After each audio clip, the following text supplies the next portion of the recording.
Hello everyone. इस video में हम बात करने वाले हैं एक्ट्स के बारे में।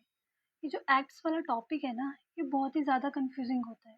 तो इसलिए इन एक्ट्स को इट इज़ बेटर कि हम इनको एक टैबुलर फॉर्म में या फिर कुछ नोट्स की फॉर्म में बना के रखें, क्योंकि पेपर से पहले हमें हर बार इनको रिवाइज करना ही पड़ता है। तो इसलिए आप लोगों के लिए मैं ये वीडियो बना रही हूँ so that you can easily revise this acts वाला topic from this video. Okay, it's better कि आप एक पेन पेपर लेकर रख लीजिए और जो इम्पोर्टेंट पॉइंट्स आपको लगते हैं कि आप भूल जाते हैं उनको वहाँ पे नोट डाउन करके रखिए। तो हम सबसे पहले रेगुलेटिंग एक्ट 1773 की बात करेंगे। तो ये जो एक्ट आता है 1773 का एक्ट, इधर से जो सेंट्रलाइजेशन है उसकी वो इंक्रीज हो रहा था। और आपका जब 1858 का एक्ट आता है, क्योंकि उससे पहले रिवोल्ट ऑफ 1857 हुआ था, लोगों को पैसिफाई करना था जो क्राउन था, तो उन्होंने इसलिए 1858 वाला जो एक्ट है उसके बाद से धीरे धीरे करके डिसेंट्रलाइजेशन स्टार्ट कर दिया। तो चलो हम बात करते हैं रेगुलेटिंग एक्ट 1773 के बारे में बात करते हैं। तो इस एक्ट में इन्होंने क्या करा, इस एक्ट में इन्होंने जो गवर्नर जनरल ऑफ बंगाल ये वाली पोस्ट थी इसको एस्टेब्लिश करा। और जो हमारे first governor general of Bengal थे वो थे वॉरेन हेस्टिंग। साथ ही में इन्होंने क्या करा, इन्होंने जो गवर्नर जनरल है उसकी एक एग्जीक्यूटिव काउंसिल एस्टेब्लिश करी and that was a 4 member council. और जो डिसीजन था that was based on consensus. जब तक हर एक मेंबर की अ, जब तक हर एक मेंबर किसी पर्टिकुलर डिसीजन के ऊपर अग्री नहीं करेगा तब तक वो जो डिसीजन है वो नहीं लिया जाएगा। फिर इन्होंने क्या करा, सीओडी, सीओडी का मतलब कोर्ट ऑफ जो डायरेक्टर है वो आए। फिर उसके साथ साथ इन्होंने सुप्रीम कोर्ट ऑफ कैलकटा इसको एस्टेब्लिश करा। यहाँ से ये जो एक्ट है, क्योंकि इससे पहले जो बाकी की हमारी प्रेसिडेंसी थी, एक आपकी कहाँ पे थी, एक आपकी यहाँ पे बंगाल सॉरी बॉम्बे वाली प्रेसिडेंसी थी और एक यहाँ पे मद्रास वाली प्रेसिडेंसी थी। ये और बंगाल वाली प्रेसिडेंसी, इन तीनों के पास पावर थी, लेजिस्लेट करने की पावर थी, एग्जीक्यूट करने की पावर थी, और तीनों इक्वल थे। लेकिन जो 1773 का एक्ट आता है उसमें ये क्या करते हैं, ये जो बाकी की दोनों प्रेसिडेंसी होती है उसको सबॉर्डिनेट कर देते हैं। कौन सी प्रेसिडेंसी के अंदर, तुम्हारी बंगाल वाली जो प्रेसिडेंसी है उसके अंदर। देन उसके बाद क्योंकि जो कंपनी थी उसके ऑफिशियल बहुत ही ज़्यादा करप्शन कर रहे थे, उनके करप्शन की वजह से उनका जो प्राइवेट ट्रेड था वो तो काफ़ी फ्लरिश कर रहा था, बट जो कंपनी थी वो बैंकरप्ट हो रही थी। अब कंपनी को बैंकरप्ट होने से बचाने के लिए सबसे पहले उन्होंने जो वहाँ के ऑफिशियल है उनका जो प्राइवेट ट्रेड है उसको अबॉलिश करवाया। तो ये तुम्हारा 1773 का जो एक्ट है उसके कुछ प्रोविजन थे। देन उसके बाद आते हैं 1781 का जो अमेंडमेंट वाला इस एक्ट बोला जाता है इसको, या फिर इसका दूसरा नाम है एक्ट ऑफ सेटलमेंट।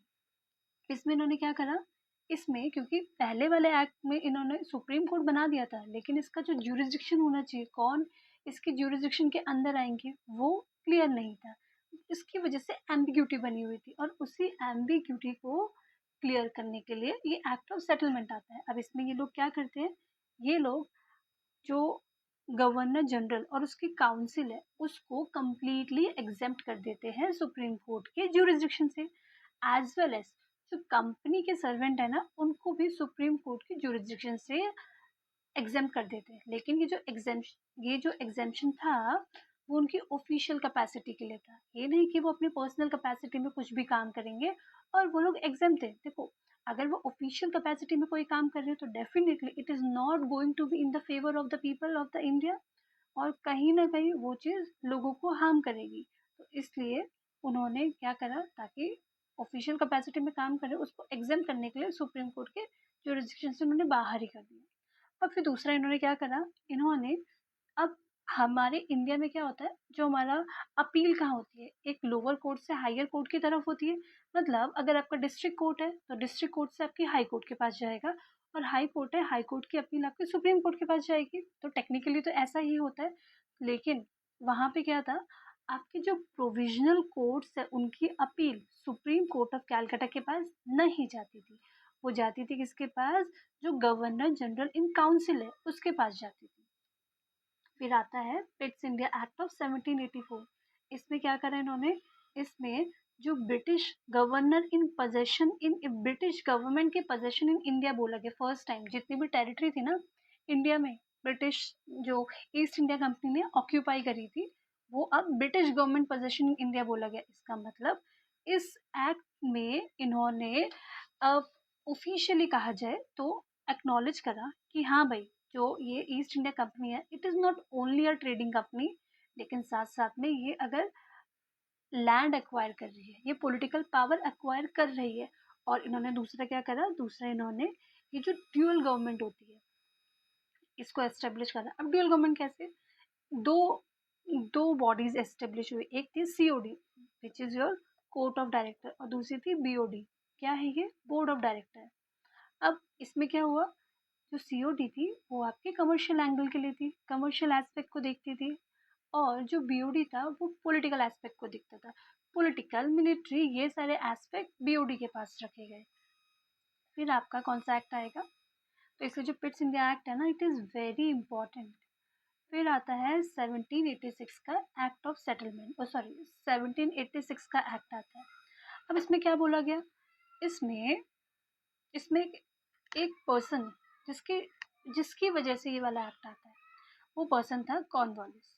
कॉर्नवालिस अभी अभी अमेरिका से आया था, जो अमेरिका में अमेरिकन वॉर ऑफ इंडिपेंडेंस था उसको बेसिकली हार के आया था।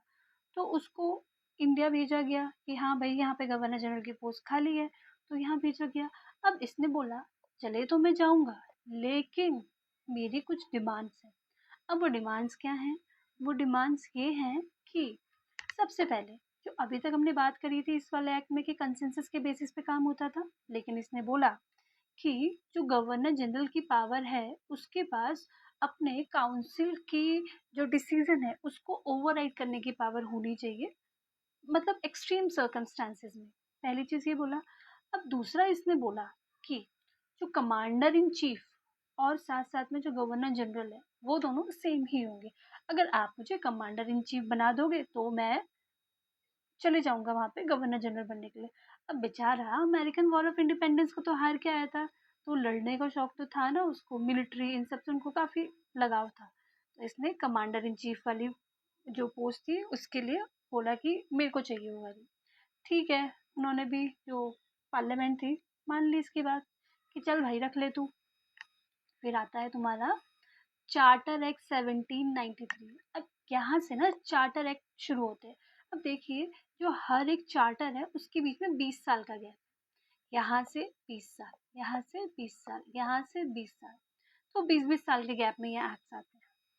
तो जो आपका 1793 वाला जो एक्ट है ना, उसमें क्या हुआ, उसमें इन्होंने जो इसके पहले वाले एक्ट में क्या था कि एक्सटेंड कर ओवरराइड करने की पावर की बात की थी, तो इस वाले एक्ट में इन्होंने बोल दिया कि चलो जो ओवरराइड करने की पावर है वो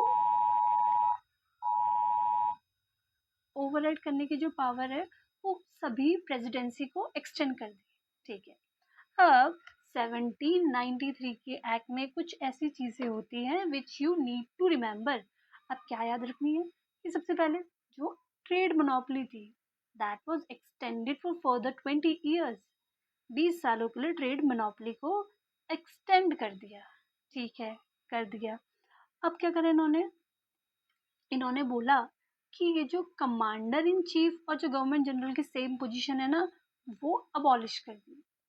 लेकिन ये बोला गया जब तक हम एक्ट में मेंशन नहीं करेंगे कि ये दोनों जो पोस्ट है that will go to the same person, तब तक ये अबॉलिश ही रहेगा, और अगर हमें सेम बनाना है तो हम मेंशन करके देंगे। और क्या बोला इन्होंने, और इन्होंने बोला कि जो आपका जो बोर्ड ऑफ कंट्रोल एस्टेब्लिश किया था उसका जो स्टाफ है उससे इंडियन एक्सचेकर से पैसे दिए जाएंगे। ठीक है।